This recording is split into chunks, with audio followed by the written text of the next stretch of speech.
DJ Sbu's energy empire collapsed under 15 million rand in taxes, and MaMkhize's 55 million rand car collection couldn't save her.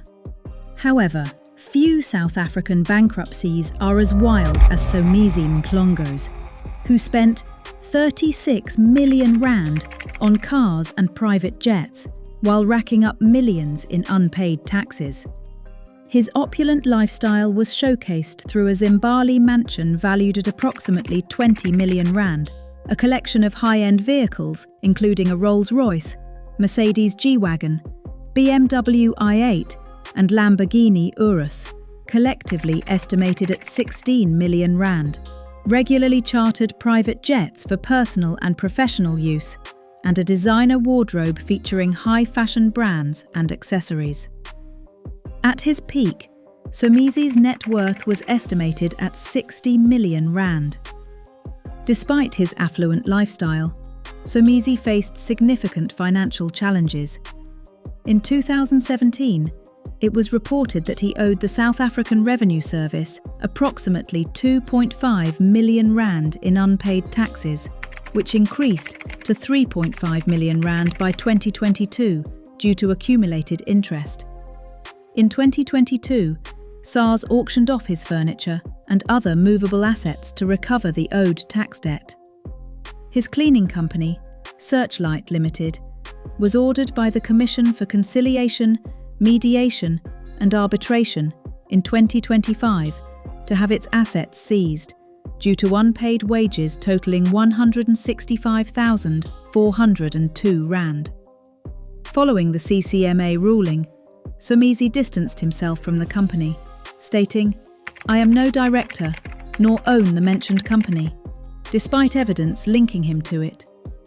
The fact he turned off X, formerly Twitter, comments after denying ties to the company made him look cornered. But if you thought Somizi's spending was extreme, DJ Sbu's lavish energy drink empire would take it to another level. DJ Sbu, born Sibusiso Leope, rose to prominence in South Africa as a media personality, musician and entrepreneur, largely through his energy drink brand, MoFire.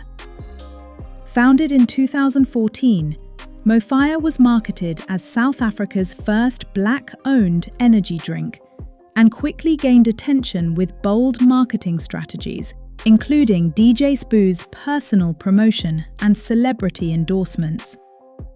The drink, available in flavours like original, pineapple, ginger beer and cream soda, was sold for between 10 rand and 13 rand per can. DJ Sbu leveraged his celebrity status to promote MoFire across media appearances and social media, which helped the brand gain visibility among South Africa's youth and urban culture. Ambitious expansion plans saw the brand aiming to enter the international market, including an announcement in 2023 that MoFire would be exported to the United States.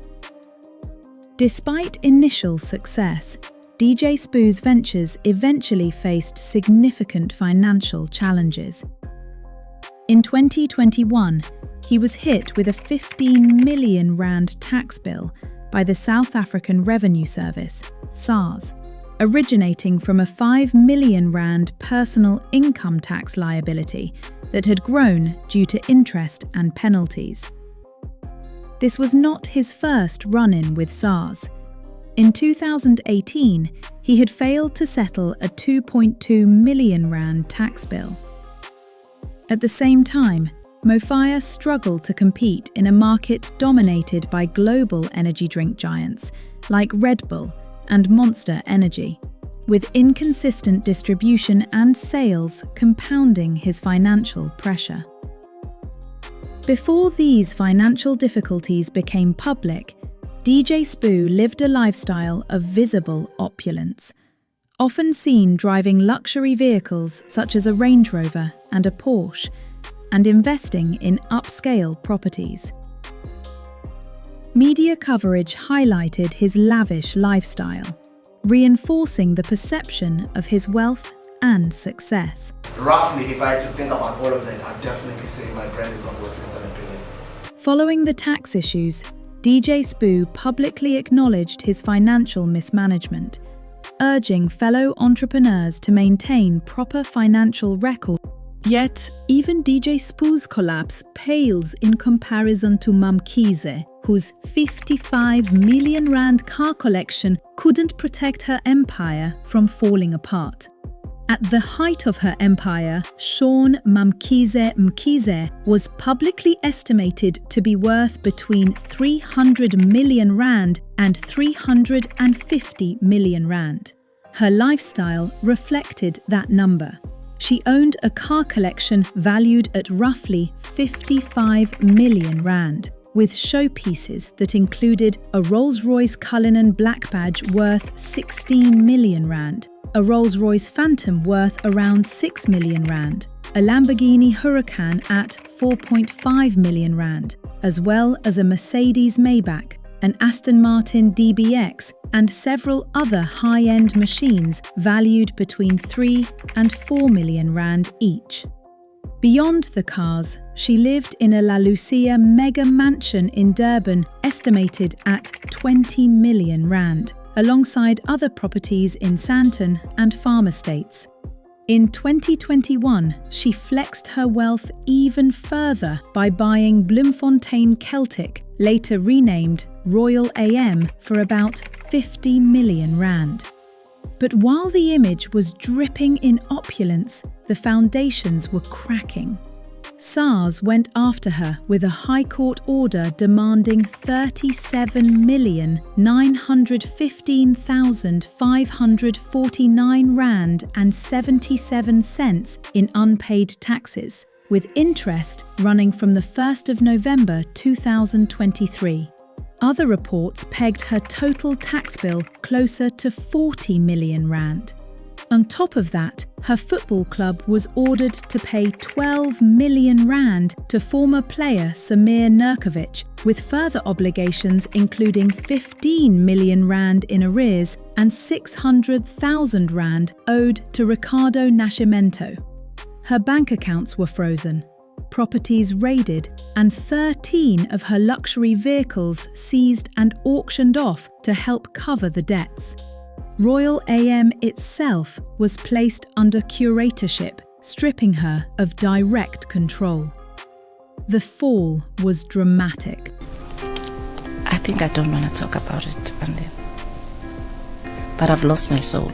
But at least some South African stars fell from luxury without court battles, like Khanyi, whose gin brand flopped and repossessed cars revealed just 3,000 rand in her bank account. Back in 2010, Khanyi was in a high-profile relationship with businessman Funis Kraus, a so-called sugar daddy who showered her with gifts and funded the lifestyle she flaunted. When that relationship ended, so did the financial cushion. This is Khanyi Mbau reporting card economy. As you can see, I'm not smiling. I'm terrified. Leaving Khanyi with a reputation to uphold, but fewer means to sustain it. The COVID-19 pandemic would deliver the next heavy blow. Her gin brand, I Am Khanyi, was devastated by lockdown restrictions and the government's alcohol bans. For a woman whose income relied heavily on entertainment, appearances, and business ventures, the shutdown meant no money coming in, forcing her to make painful choices. She even admitted she had to downgrade her home because she simply couldn't afford to keep up the same standard of living. Then came the most public humiliation. Reports surfaced that two of her luxury cars, a Porsche 911 Carrera GTS and a Mercedes-Benz ML63 AMG, were repossessed after she fell behind on payments. She defended herself by claiming she was only 1 month behind on the Porsche. The situation grew even more dramatic when her then-partner, Kudzai Mashonga, publicly revealed that Khanyi had just 3,000 rand left in her bank account, and only 50 rand in her pocket, despite boarding first-class flights and posting luxury content on social media. While Khanyi struggled to maintain a facade, Zahara's chart-topping albums couldn't stop her from being dragged into legal battles and unpaid royalties. Zahara, born Bulelwa Mkutukana in 1987, rose to stardom in South Africa as an Afro-soul singer whose debut album Loliwe in 2011 sold like wildfire. The album was followed by Pendula in 2013 and Country Girl in 2015, both of which cemented her status as one of the most successful voices in the country. But behind the fame, Zahara's life was unraveling as bitter disputes over money, health struggles, and crushing debt slowly dragged her down. Her troubles began with her former record label, TS Records, owned by TK Nziza and DJ Sbu. Zahara repeatedly claimed that the label owed her millions in unpaid royalties and performance fees. In 2019, it was reported that you wanted to sue TS Records because you believe they owed you 10 to 30 million in royalties. They still owe me. Saying she sometimes received as little as 10,000 rand from shows where far more money was charged. She alleged that despite her albums dominating charts, her bank account never reflected the success. TS Records hit back, denying the accusations, and even serving her with a cease and desist letter in 2019, accusing her of making false and defamatory claims. DJ Sbu and Ziza insisted she had been paid what was due. But what I don't like is when she goes out and she says I owe her money, because you know that's a lie. And if you go down to the books at Universal Music, she actually owes us money and she doesn't know that. Some even claiming she owed the label instead. The fight turned bitter, but Zahara admitted she didn't have the money to take them to court. And I have to hire a lawyer, and then I have to pay that lawyer with the money that I don't have. With some lawyers only offering to help her pro bono. As the battles with the label dragged on, her personal life and health began to deteriorate. She was diagnosed with liver disease, worsened by alcohol, and endured long hospital stays. At the same time, she faced serious financial pressure, even risking losing her Johannesburg home when she could no longer keep up with the 17,000 rand monthly bond repayments. Reports emerged of her being stuck in financial woes so deep she had to appeal to fans for help to rescue. And the acting world wasn't immune, with Tony Kgoroge losing cars and struggling to get paid for the very shows that made him famous. At the height of his career, he drove a luxurious Mercedes C300, but soon the bank repossessed it. Kgoroge openly admitted that his troubles came from a deep-rooted problem in the industry, where broadcasters repeat shows but refuse to pay actors for those reruns, leaving many performers unpaid and drowning in debt. The cracks widened when he starred in Imbevu, The Sea. Despite carrying the show as Zinhle Nkolosi Bengu, his experience and value meant little when he asked for a salary raise. Producers flatly told him they didn't have the funds. Frustrated and disillusioned, he walked away and his iconic character was killed off. Kgoroge spoke out about the gap between perception and reality. On social media, people assumed actors lived in endless glamour, but in truth, he was facing repossessions, mounting debt, and financial pressure that few outside the industry understood. Even power and politics couldn't save Carl Niehaus, whose luxury lifestyle and lies left him millions in debt and evicted from Santon Estates. Carl Niehaus was once a respected politician, anti-apartheid activist, and even a spokesperson for Nelson Mandela. I traveled with him, I would write his speeches. He moved in the highest circles of power, worked in the presidency, represented South Africa as ambassador to the Netherlands, and was entrusted with senior roles at Deloitte and Touche, Rima Church, and later the Gauteng Economic Development Agency. To the public, he projected the image of a man of influence, connected and untouchable. Behind the scenes though, Niehaus was drowning in debt, spinning a web of lies and deceit to maintain a lavish lifestyle he could not afford. His downfall was a spectacle of scandal and dishonesty. Niehaus lived beyond his means, driving expensive cars, living in luxury homes, and indulging in extravagance while owing millions. At Gida, he even forged the signatures of senior officials like Paul Mashetil, Ignatius Jacobs, Angie Motshega, and Kabisi Mosunkutu to secure a loan arrangement, an act that exposed the depth of his desperation. He resigned from Gida, Rima Church, and eventually the ANC spokesperson position. I'm making this short live YouTube broadcast in order to announce my immediate resignation from the African National Congress. Each time under a cloud of financial disgrace. Niehaus has been expelled from the ANC. The dads told their own story. He owed Rima Church nearly 700,000 rand, money he claimed related to property and loans. Frank Chicane, then Director General in the presidency, had lent him 24,000 rand, which was never repaid. He left the SACCAWU Provident Fund with a substantial debt amid allegations of abusing expense accounts and business class travel.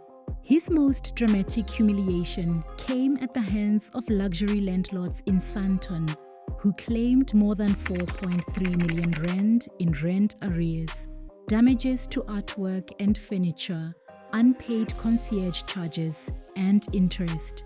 Evicted and exposed, Niehaus could no longer hide the extent of his ruin. And I, as an older person, must admit that we have made mistakes. To escape the pressure, he resorted to deception that bordered on the grotesque. Niehaus falsely claimed that his mother had died so that creditors would believe he was due to receive an inheritance that would settle his debts. The truth was that his mother was alive and well. He allegedly used similar lies about his sister's death to buy himself time with other creditors. This pattern of deceit, piling up on top of his financial mismanagement, destroyed what remained of his credibility. By the time the media uncovered the full story, Carl Niehaus's debt load had swollen to more than 4.4 million rand, with creditors from churches to landlords and political organizations chasing him down. Legal actions mounted, evictions played out in public, and headlines painted him as a man who would do anything to cover his tracks. Though he often claimed to have settled debts, many of those he owed strongly disputed this. Dr. Malinga's fame couldn't protect him either. Lockdowns and unpaid taxes forced him to sell off homes and cars, yet months later, he flaunted a brand new BMW. Dr. Malinga, born Goodwill Malinga, rose to fame in South Africa with his electrifying performances and chart-topping hits like Via Orlando. At the height of his career, he was celebrated as one of the most energetic entertainers in the country, owning his own company, Lingas Entertainment. But behind the fame and flamboyance, cracks were forming that would eventually bring his empire crumbling down. When COVID-19 hit, the entertainment industry collapsed overnight. Gigs were cancelled, venues shut down, and South Africa's ban on gatherings cut off Malinga's main source of income. He admitted that before the pandemic, he was making good money, but as lockdowns dragged on, he found himself drowning. I was fine because I was thinking that I can recover and pay whatever What made matters worse was a massive debt to SARS. He owed more than 2.1 million rand in unpaid taxes. He tried to fight his way out, making an initial payment of 1 million rand and even entering into a repayment plan, but the money simply wasn't coming in. Eventually, SARS moved in and began repossessing his assets. Cars, furniture, and household items were stripped away and auctioned off. His house itself stood under threat of being attached. The downfall was brutal and humiliating. I was fine about that thing. Malinga broke down in interviews, weeping as he described how the authorities took everything. The most scandalous detail was his claim that his accountant had messed up his finances. Properties were registered in his personal name instead of under Linga's Entertainment, a mistake that exposed him to SARS directly. This alleged mismanagement raised eyebrows, with many questioning whether it was truly incompetence or dishonesty behind the scenes. To make matters worse, Malinga complained bitterly that people he had once helped turned their backs on him, adding betrayal to financial ruin. By 2022, his story went public on Podcast and Chill, and the images of him crying about his repossessions spread across social media. South Africans were shocked that someone who once flaunted wealth could fall so hard. Fans and fellow artists rallied to donate what they could, from as little as 10 rand to larger amounts, in an attempt to save him. He also liquidated some properties to raise cash. With the public bailout and asset sales, he was eventually able to settle his 2.1 million rand debt with SARS, but not without losing much of the fortune he had built. The scandal did not end there. Shortly after publicly declaring himself debt-free in 2023, And as we speak, I no longer owe SARS. Malinga raised eyebrows again when he was spotted with a brand new BMW worth around 2 million rand. For many South Africans, this symbolized the very dishonesty that fuels political scandals. How could someone cry poverty, accept donations, and then flaunt a luxury car months later? Critics accused him of exploiting the public's sympathy, while supporters argued that everyone deserves a comeback. Meanwhile, Boity Thulo's business empire collapsed piece by piece, from perfume flops to legal disputes, showing that fame doesn't guarantee financial security. Boity Thulo, once celebrated as one of South Africa's most bankable media personalities, built her brand on beauty, music, and entrepreneurship. She launched multiple ventures, chasing the dream of becoming a powerhouse mogul. From her fragrance line, Boity Pink Sapphire, in collaboration with Halo Heritage, to her hair care range, to supplements under Human Limitless that included Boity Toning Support Pills, and even her sparkling fruit beverage brand, BT Signature, she seemed unstoppable. Every headline painted her as a star who had it all. But behind the glam, cracks were starting to show. Her perfume business collapsed dramatically. What once sold for 595 rand a bottle was later slashed to just 60 rand in Clicks stores. A brutal discount that screamed failure and left her humiliated. Boity admitted the business flopped, calling it very disappointing. Public ridicule followed, with fans questioning her credibility and mocking her brand. At the same time, disputes with her management agency, A Day Agency, turned ugly. Boity accused them of withholding 270,000 rand owed to her from a social media campaign and claimed they were taking credit for deals she had personally secured. Legal drama piled up, adding stress and fees while her cash flow froze. Her supplement line also came under fire. Shortly after launch, one of her business partners resigned, citing poor commitment and communication breakdowns. What was supposed to be a bold move into health and wellness quickly fizzled out. Add to that the sting of overproduction and misaligned pricing, with unsold inventory sitting on shelves, and Boity's empire began to crumble piece by piece. By now, the perception of her as a failed entrepreneur had taken root. The public laughed when her perfume was marked down to bargain bin prices, and critics didn't hold back from calling her business ventures cheap and ill-conceived. Finally, even DJ Zinhle's glittering empire faced betrayal, theft, and pandemic losses, proving that being at the top doesn't make you untouchable. DJ Zinhle, born Zinhle Giane, is one of South Africa's most famous DJs and businesswomen, celebrated for her music career and ventures spanning fashion, beauty, furniture, and even a DJ academy. But behind the glittering lights of fame, her empire has faced dramatic cracks that reveal just how quickly fortune can slip away, even for a star at the top of her game. In 2022, she was rocked by betrayal from within her own circle when a trusted employee in her accounts department, Humsile Diko, allegedly defrauded her of nearly 500,000 rand.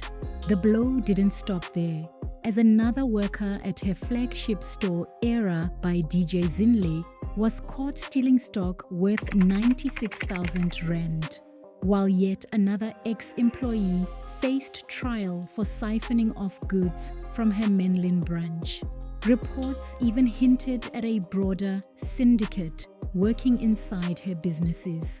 I thought it was one person, but when this thing is now being investigated, it turns out it's a lot of people. It's a big syndicate that was going on in my office, guys.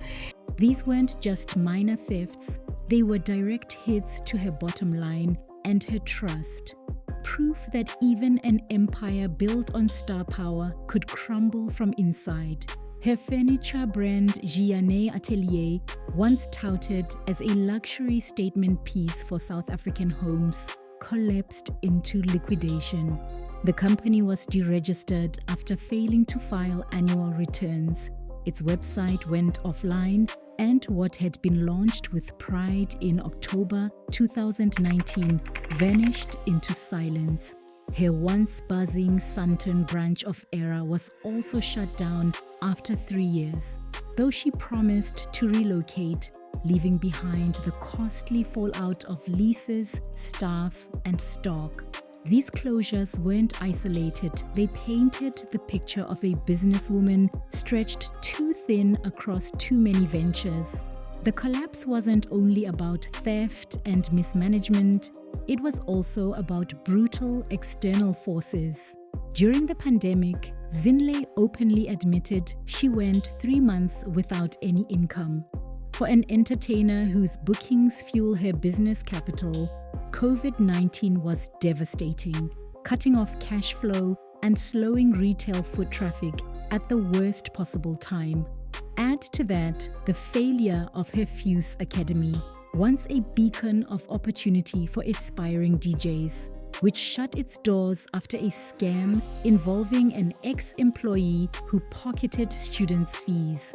Though Zinhle denied ever receiving the stolen money, her name was dragged into the scandal, tarnishing her brand.